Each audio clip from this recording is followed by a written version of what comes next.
Petugas kepolisian Polsek Tanjung Rajo berhasil ngeringkus tersangka maling HP di salah sikok konter Jabo Pasar Tanjung Rajo Ogan Ilir.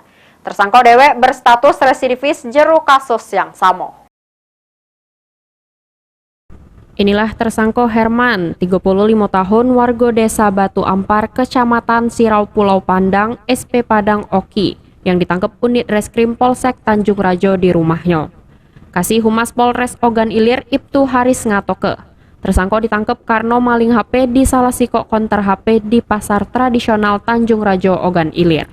Korban atas nama Windy Wulandari, warga desa Harimau Tandang, Kecamatan Pemulutan Selatan Ogan Ilir.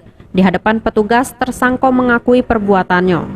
Tersangka yang merupakan residivis maling pada 2015 dak berkutik pas ditangkap oleh petugas. Dari tangan tersangka, polisi ngaman ke HP senilai 2,6 juta rupiah. Guna mempertanggungjawab ke perbuatannya, tersangka dijerat dengan pasal 362 KUHP dengan ancaman hukuman 5 tahun penjara. Ahmad Romawi, PAL TV.